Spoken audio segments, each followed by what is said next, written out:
আসসালামু আলাইকুম। মেডিসিন টক বিডি চ্যানেলের পক্ষ থেকে আপনাদের জানাই স্বাগতম। আজকে আমি যে মেডিসিনটি নিয়ে আপনাদের সামনে হাজির হয়েছি সেটার নাম হলো সানবু ট্যাবলেট 30 মিলিগ্রাম, যার মধ্যে রয়েছে ডেক্সলান্সোবাজল 30 মিলিগ্রাম। এটি অপসনিন ফার্মা লিমিটেডের একটি ওষুধ। আজকে আমরা এই ভিডিওতে সানবু ট্যাবলেট 30 মিলিগ্রাম সম্পর্কে বিস্তারিত আলোচনা করব। এটা মূলত কি কি রোগে কাজ করে থাকে, এর মাত্রা ও সেবন বিধি কি, পার্শ্ব প্রতিক্রিয়া কি, এই সকল দিকগুলো নিয়ে বিস্তারিত আলোচনা করব। তো প্রথমে আসুন দেখে নেওয়া যাক সানবু ট্যাবলেট মূলত কি কি রোগে কাজ করে থাকে।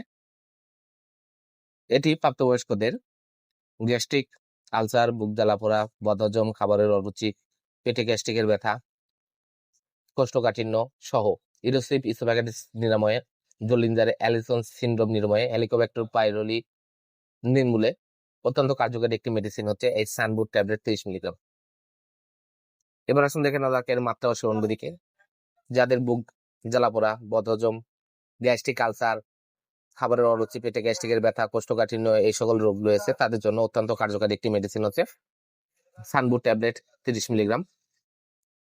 এছাড়া আর তখন এইসব রোগগুলোর জন্য আপনারা এই সানবুট ট্যাবলেট 30 মিলিগ্রাম দিনে একটি করে ট্যাবলেট সেবন করবেন। এটি খাবারের আগে বা পরে যে কোনো সময় সেবন করা যায়। এছাড়া যাদের গ্যাস্ট্রিক আলসার, বুক জ্বালা পোড়া, বদহজম অত্যন্ত বেশি, অনেক বেশি অ্যাসিডিটি, বদহজম হয়ে থাকে, তাদের জন্য 2টি করে ট্যাবলেট খাবারের আগে বা পরে সকালে এবং রাতে যে কোনো সময় আপনারা সেবন করবেন। এবার আসুন দেখে নেওয়া যাক এর পার্শ্ব প্রতিক্রিয়া কি। এর পার্শ্ব প্রতিক্রিয়া হলো এটি সেবনে ডায়রিয়া, পেট ব্যথা, বমি বমি ভাব, বমি, পেটে গ্যাস এই ধরনের পার্শ্ব প্রতিক্রিয়া দেখা দিতে পারে।